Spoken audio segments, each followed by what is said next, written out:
There is no place on Earth quite like it. Here, the astonishing is commonplace. Turtles strike like snakes. And tarantulas share their homes with tiny frogs. This is a realm both beautiful and brutal, where adaptation is the key to survival. This is the wild Amazon.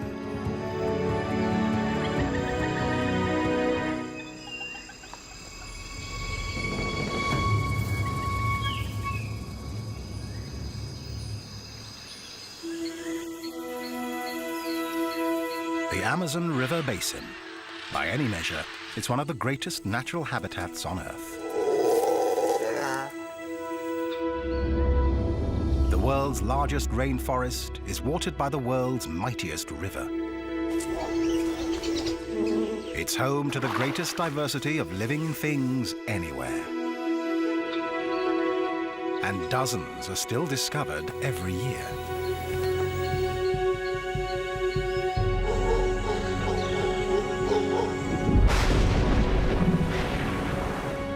But the Amazon is changing fast, threatening the animals and plants that have thrived here for millions of years. Their future hangs in the balance.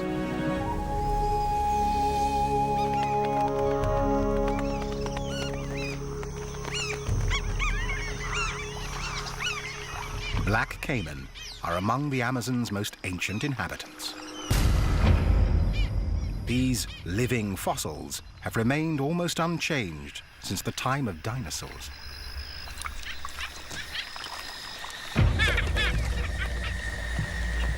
But recently, a strange behavior has been observed among caiman.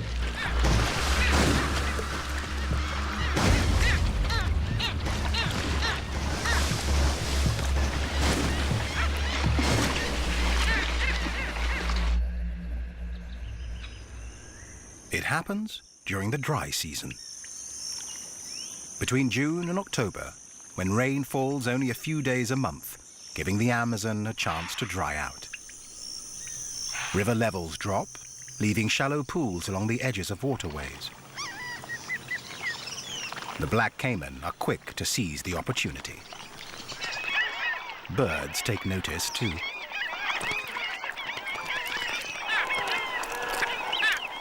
Black skimmers move inland from the coast, and egrets gather by the hundreds. They are all here for one thing.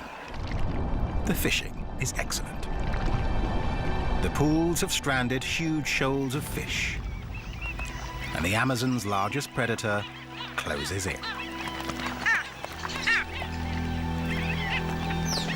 During the dry season, the caiman gather in large numbers.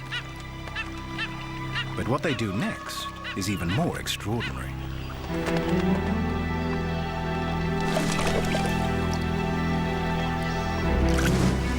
This strange behavior is still not fully understood.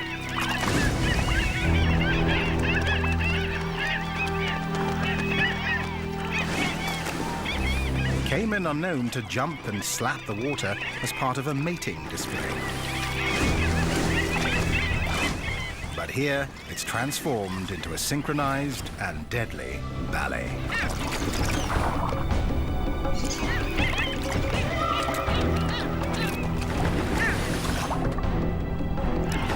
The caiman appear to be working in a pack to round up their prey.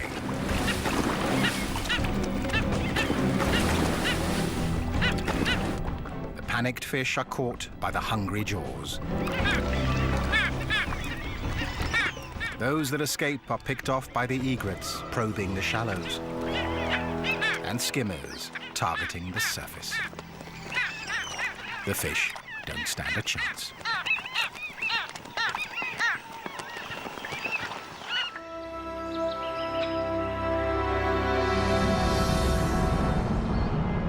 The Amazon basin dominates the northern half of South America, stretching over 400 million hectares. Weaving through this hothouse of weird and wonderful life is the Amazon River itself, flowing for more than 6,000 kilometers.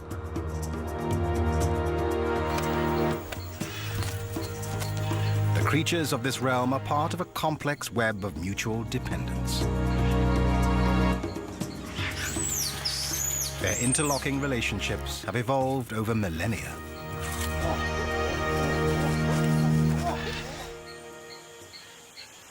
One of the strangest and most mysterious involves a very small frog and a very large spider. It is behavior rarely seen before. This dotted humming frog lives on the forest floor, a dangerous place, full of potential predators, including this burrowing tarantula spider. This nocturnal hunter, with a leg span of up to 16 centimeters, can easily catch mice and even small birds. It kills by injecting its prey with venom. The poison first stuns, and then, while the victim is still alive, dissolves it from the inside, so the spider can suck out the remains. Any creature would be keen to avoid such a fate. It seems the little dotted humming frog has made a fatal error in its choice of refuge. A tarantula's lair is a potential death trap, especially one filled with hungry babies.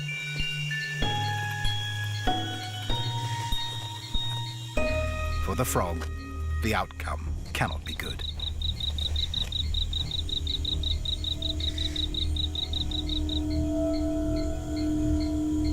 Once it's within range, the spider will pounce and inject its deadly dose of venom.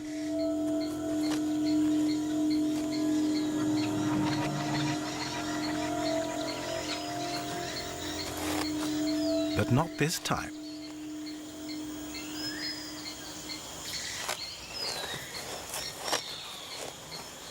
Hairs on the spider's legs allow her to detect chemicals on the frog's skin.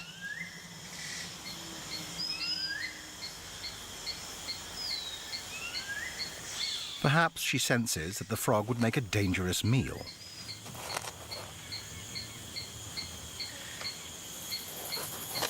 So why welcome it into her burrow?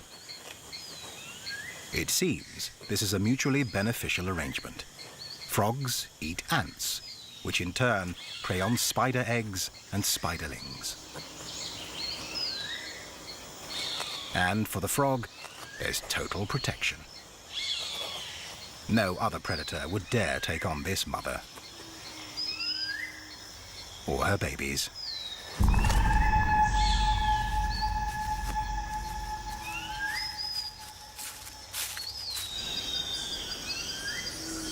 Nearby, another remarkable story of cooperation and adaptation is unfolding. It involves a tree, a bee, and a razor-toothed rodent. A forest plant and two animals earn South American economies millions of dollars a year by doing what comes naturally. Brazil nuts really do come from Brazil, and most grow wild in the Amazon. But they depend on pollinators that have evolved with the necessary skills. The Brazil nut tree's pale, fleshy flowers have tightly wrapped petals.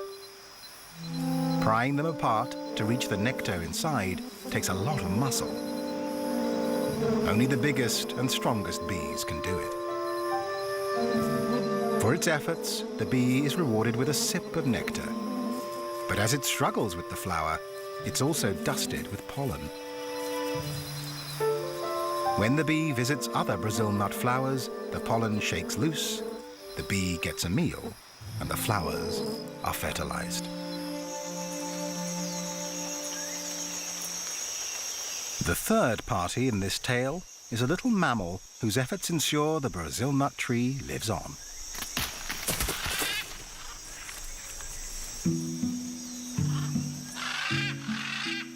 An agouti is one of the few creatures in the rainforest with strong enough teeth to break the outer shell of the seed pod.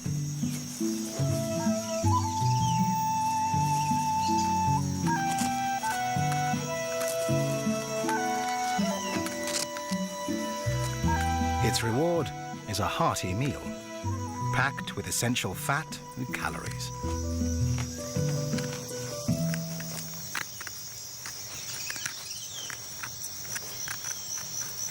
A single pod can contain up to 25 nuts, way too many for the agouti to eat in one meal.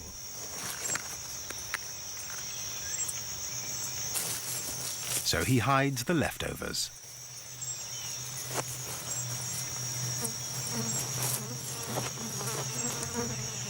The agouti buries his treasure all over the forest. Some nuts will remain in the ground to germinate and grow into the next generation of Brazil nut trees. Ancient relationships like these are essential to the life of the Amazon. They have made the forest what it is today. But can they endure as the forest changes around them? Much of the Amazon basin lies in Brazil, where deforestation is a major problem. Trees are being burned to clear land for farming and cut down to meet the demand for lumber. Up to 80% of the logging is illegal. Now the forest may have a fighting chance with the help of an armed task force. The government has declared war on the illegal loggers.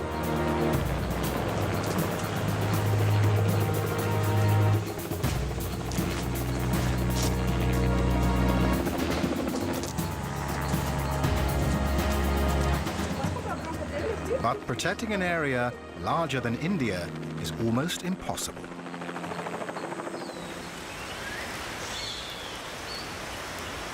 Every day, the Amazon still loses 19 square kilometers of forest. And besides the trees, much more is lost. A complex living community filled with undiscovered secrets that could benefit all mankind. Among its other wonders, the Amazon is the world's medicine chest. Scientists already know that over a quarter of the active ingredients in cancer-fighting drugs come from the rainforests, even though they have only tested 1% of the plants.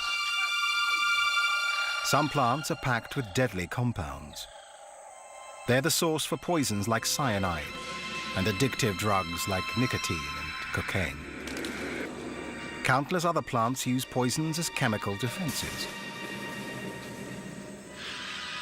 Unripe forest fruits are bitter, toxic, and normally indigestible. But macaws have little to eat during the dry season. They use their strong beaks and agile claws to extract whatever nourishment they can.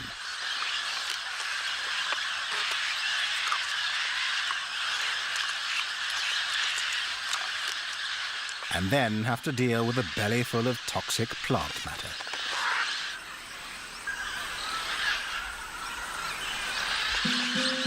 Like other parrots, they have found a solution.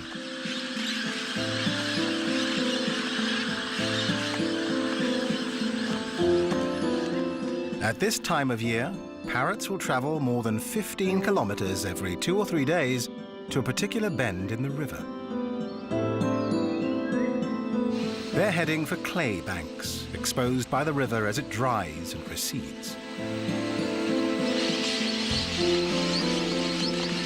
Somehow, the birds have learned over time that clay neutralizes the toxins in their diet, which makes it an essential ingredient for surviving the dry season.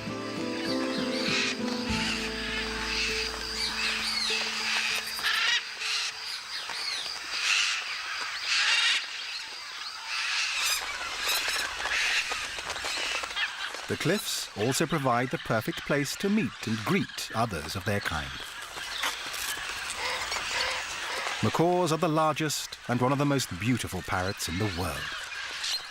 In South America, there are 17 different species, all with stunning and brilliant plumage.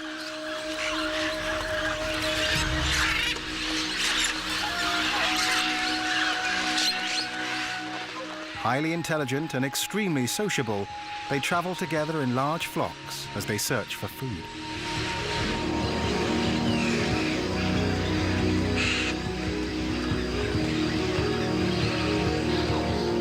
They carry on a seemingly endless conversation of loud squawks. Socializing is more than a way to pass the time. It's a chance to find a mate.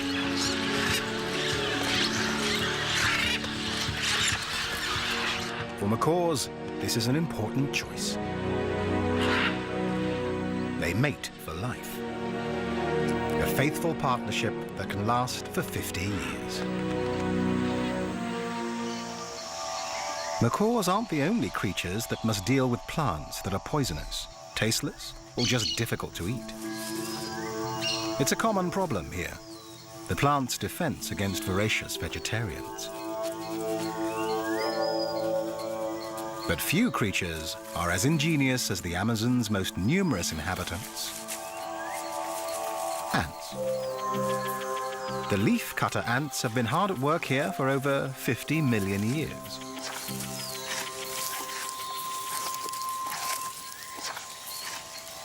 An ant carefully measures out a portion of leaf using her leg span as a guide. Then she removes the piece using jaws that vibrate 1,000 times a second.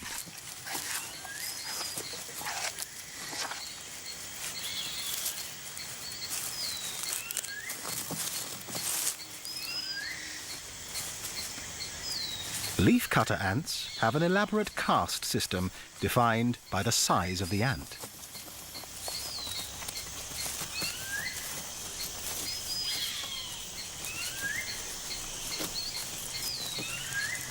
The largest are the soldiers, who stand ready to defend the long lines of medium-sized foragers as they carry the leaf sections back to the nest.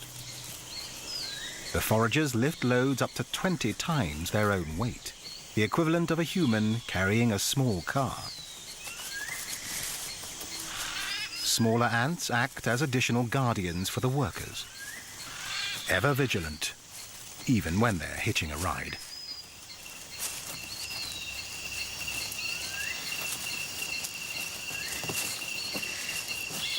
The leafcutter's underground nest can measure over 15 meters in diameter and be up to 5 meters deep. It's home to up to 8 million individuals. What happens inside is extraordinary. Within the nest, leaf portions are handed over to the smallest caste, the gardeners. They chew the leaves into a sticky mass and store it in special chambers.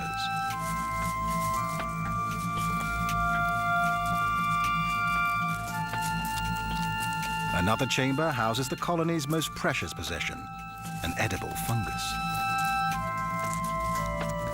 A gardener cuts off a piece of the fungus and carries it to the new stash. In no time, it will begin to grow on the leaves. It's this fungus, not the leaves, that feeds the ants. And they cultivate it as carefully as any human gardeners. It's an amazing adaptation, one that has taken millions of years to perfect.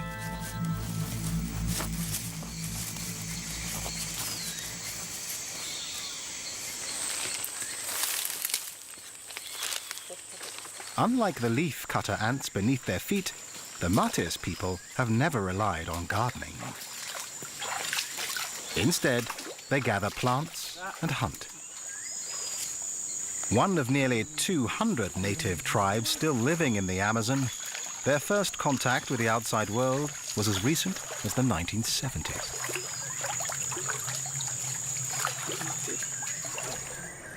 Since then, an estimated third of their population have been wiped out by Western diseases. And the survivors now live in the protection of a national park.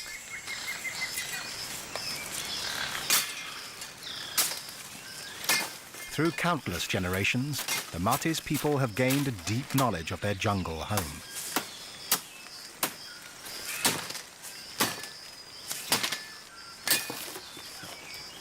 They understand how to make use of the poisonous plants around them. The bark of a liana is essential to their survival.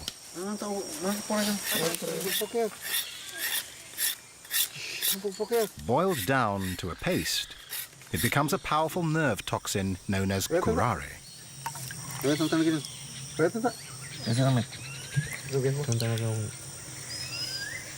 Curare can act in seconds, paralyzing chest muscles and suffocating victims to death. For the Martis, it makes a perfect weapon for catching the fast and nimble monkeys whose meat they prize.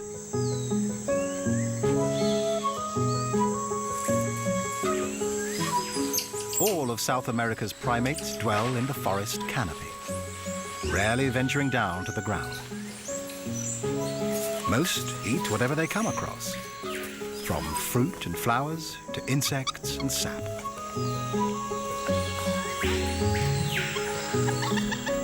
In Brazil alone, there are over 100 different kinds of monkey, more than any other region in the world.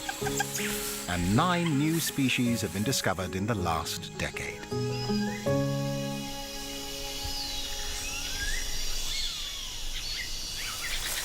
Common squirrel monkeys are one of the most successful.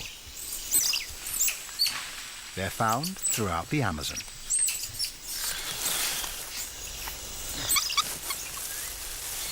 Squirrel monkeys grow up fast, and by 10 months, they've left their mothers. But for a young, inexperienced monkey, life is precarious.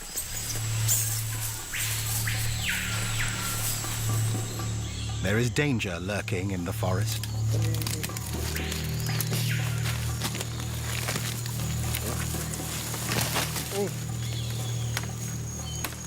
The Martis tribesmen are on a monkey hunt.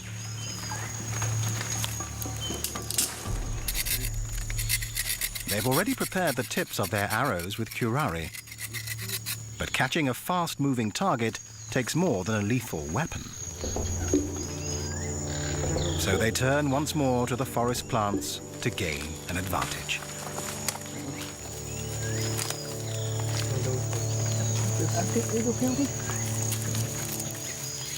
They concoct a solution, mixing ebony plant in a little water.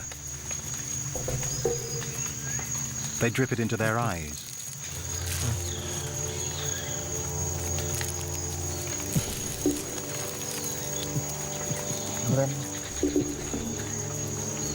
The procedure is excruciatingly painful. But they believe it will sharpen their eyesight and heighten their senses, endowing them with the stealth of the forest creatures and enabling them to move silently as shadows across the jungle floor.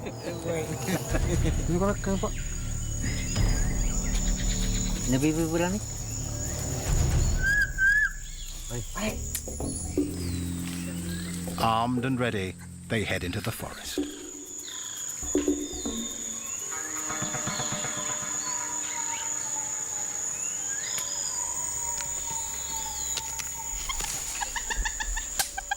Deep in the forest, the young squirrel monkey has been distracted by an insect snack. He's fallen behind the rest of the troop.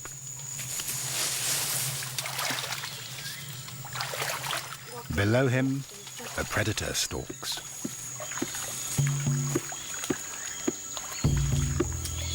The Martis hunters are on his tail. His speed and agility make him a difficult target. But the hunters are armed with powerful weapons, poison-tipped arrows, plus their deep understanding of the forest. The The animal calls, perfected by the martis, confuse the young monkey.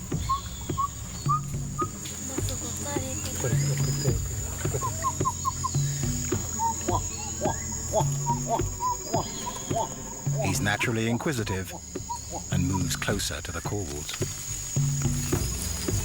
A fatal mistake.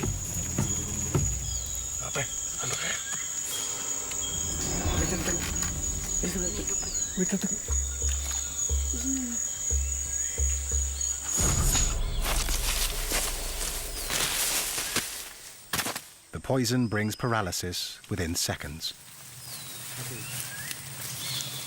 Life in the Amazon is tough, but the forest provides for all its inhabitants once they master its secrets.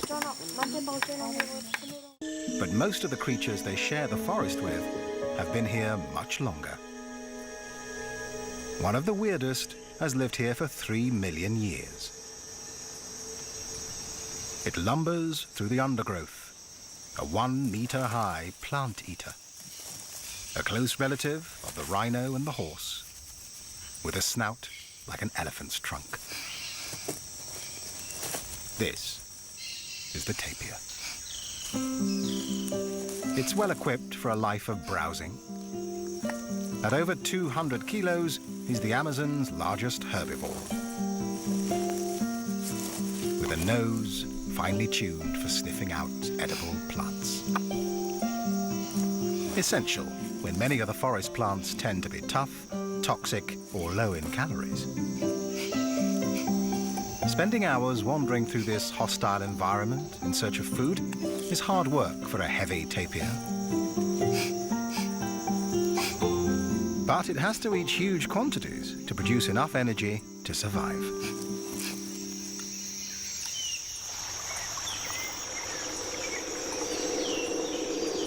Some animals find a meal by hardly moving at all. A nearby stream looks peaceful, but appearances are deceiving. Camouflaged body armor is a useful asset for an ambush predator. Hidden in the leaf-littered shallows, it waits patiently for an opportunity.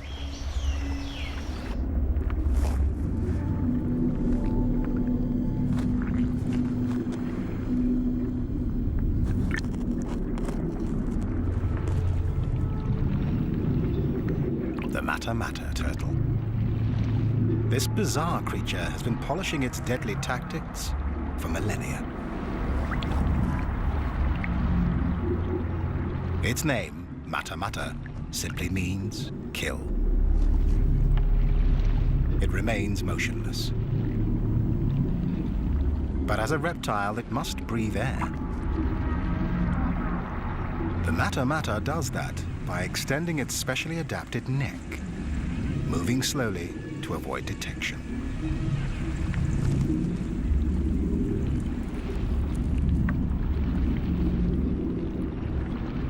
And using its snout as a snorkel.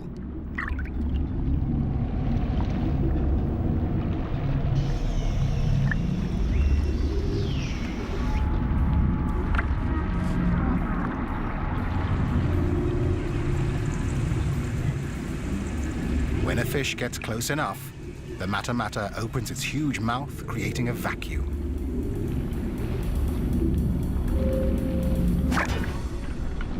And sucks in its victim faster than the blink of a human eye.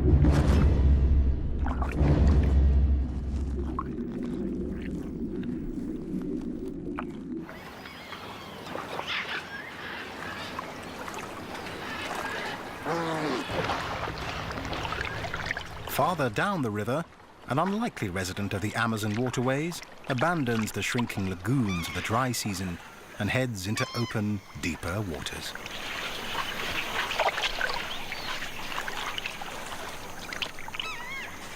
This is a male Amazon river dolphin.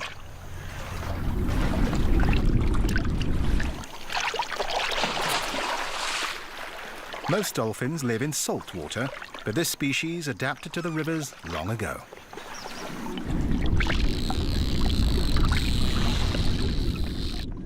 Now the entire basin is his playground. Like other dolphins, he uses sonar to hunt. That comes in handy in these murky waters. But unlike his marine cousins, unfused bones in his neck make it much more flexible. A crucial adaptation when he hunts in smaller rivers, often choked with tangled vegetation and tree roots. Males and females stay apart for most of the year. But now, at the height of the dry season, this dolphin has come to a wide stretch of water, looking for a mate. When he finds a promising female, he begins a strange courtship dance. The male tosses a piece of driftwood around, perhaps to attract the female's attention.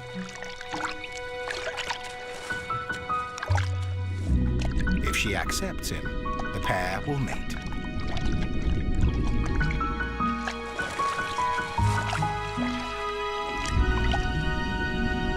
The female will move into small lakes and lagoons nearby. Quieter backwaters that will provide food and shelter as she awaits the arrival of her single calf.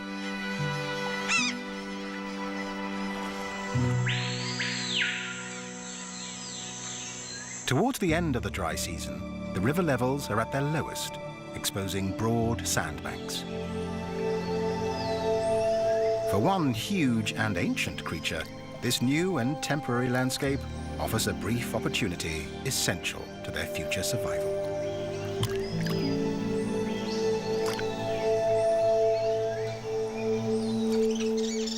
Female giant Amazon river turtles are on the move. They're powerful swimmers and may travel great distances. The females come to the same stretches of the river year after year. They search for the highest spots on the beaches to lay their eggs. Finely grained sand makes these banks perfect for laying eggs. More than a meter long and weighing up to 90 kilos, the giant females drag themselves out of the water to bask in the sun. The temperature of the sand rises during the heat of the day. The hot sand will act like an incubator, speeding up the growth of the eggs. But it's dangerous.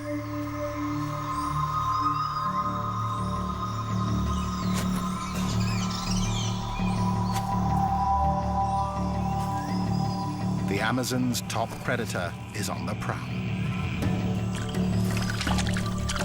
With one of the strongest bites of all big cats, a jaguar can easily puncture a turtle's shell.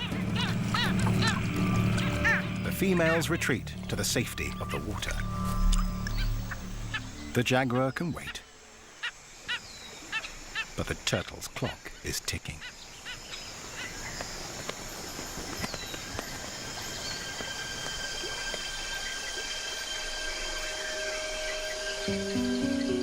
Under cover of darkness, one turtle seizes her moment.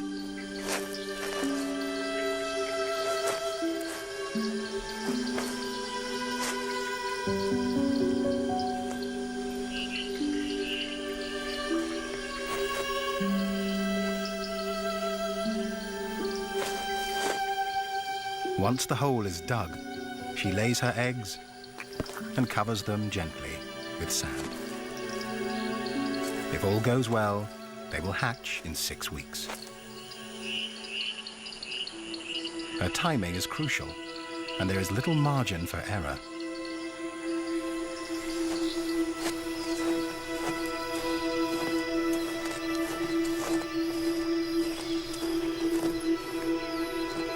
In a few weeks, the rains will return and the beaches will be washed away. The precious eggs must hatch before then.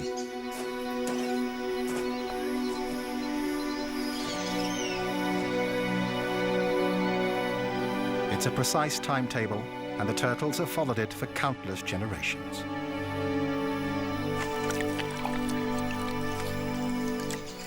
But the climate is changing here, as it is elsewhere around the globe. If weather patterns shift before the turtles have a chance to adapt, they could be doomed to extinction.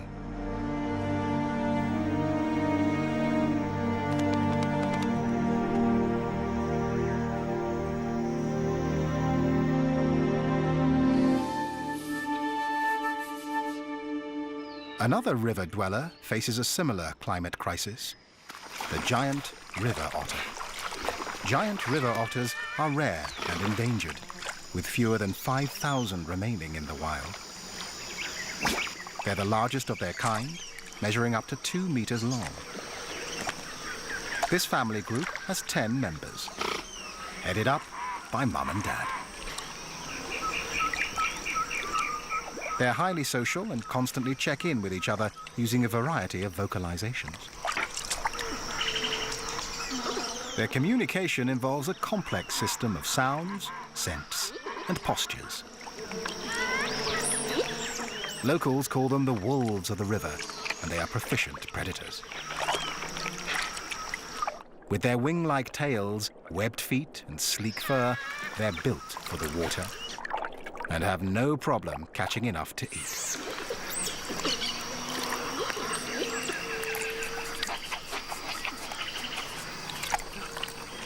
Each otter feeds on up to 4 kilos of fish a day.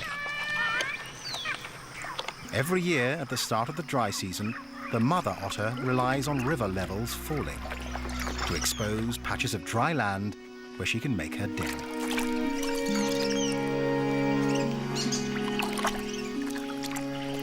These quiet backwaters provide a perfect place for young otters to learn and play.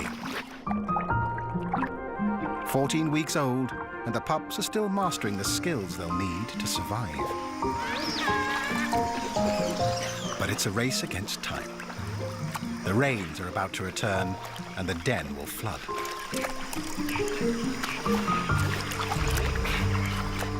If weather patterns change, it will challenge this finely tuned parenting plan.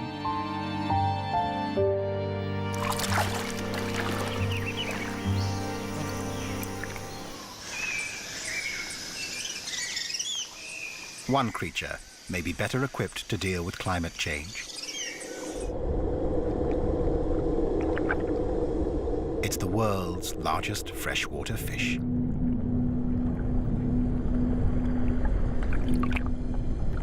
The pirarucu can grow to 3 meters in length and weigh more than 2 baby elephants.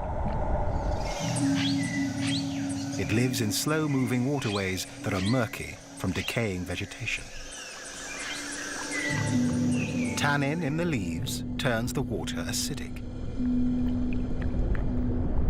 Not ideal for most fish. And as climate change causes temperatures to rise, oxygen levels are likely to fall even farther. But the pirarucu has an amazing secret weapon. Along with its reduced gills, it has evolved with an air bladder that acts like a lung.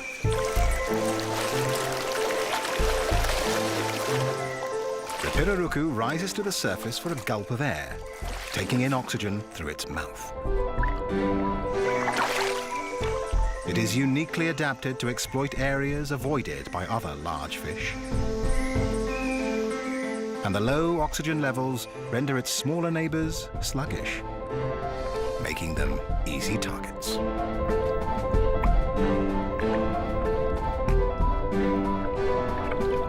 Its adaptation may give the pirarucu the winning advantage in a changing world.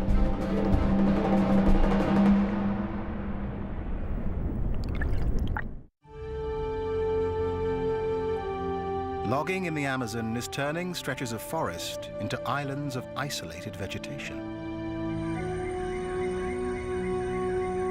Every species will have to be able to move or adapt in order to survive. And not all creatures are mobile. This pale-throated sloth prefers the security of the canopy and only comes to the ground once a week to defecate. When he does, he's limited to a crawl.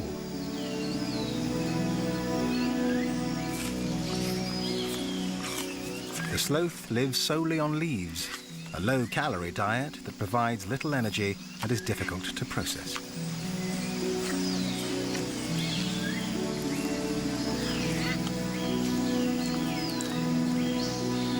So he spends up to 18 hours a day resting and digesting.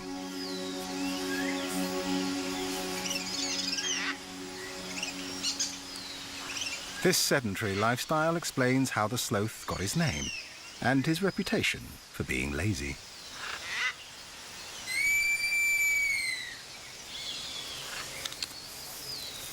Only the calls of a nearby female get him moving. With poor eyesight, he's reliant on his other senses to find her.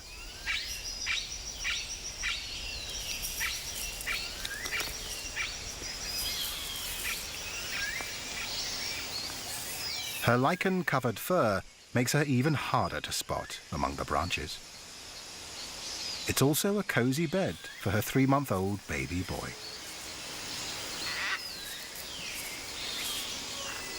He still relies on his mother for food and protection. It will be another 5 months before he's on his own.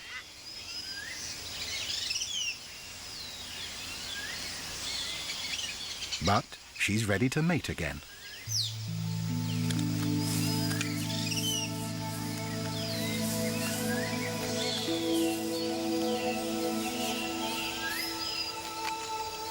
Sloth courtship is slow and graceful.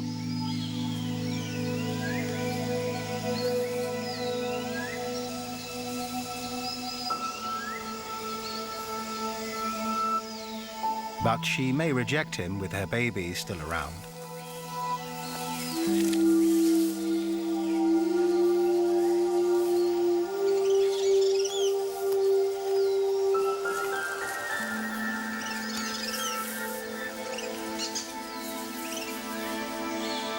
If these sloths mate successfully, the female will give birth in about 6 months, by which time her son will be independent.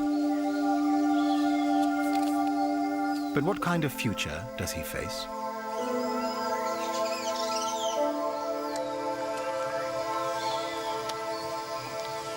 The sloth's home in the forest canopy is an uncertain refuge.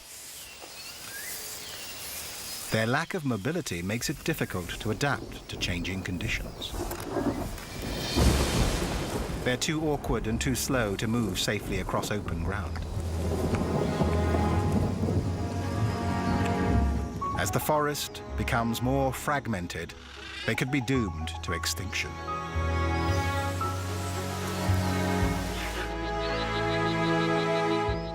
The creatures of the Amazon have developed their incredible survival strategies over millions of years. If conditions here change too rapidly because of a warming climate or a disappearing forest, many will be unable to adapt.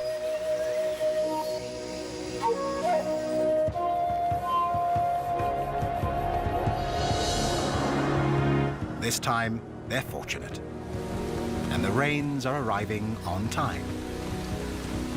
As a new season begins, the waters rise again.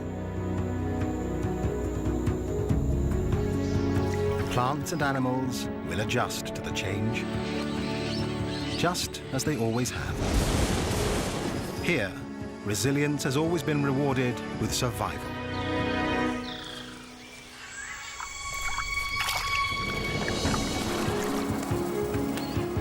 Today, as this region faces an uncertain future, only time will tell if its vast scale and dazzling bounty can ensure that the Amazon itself will survive.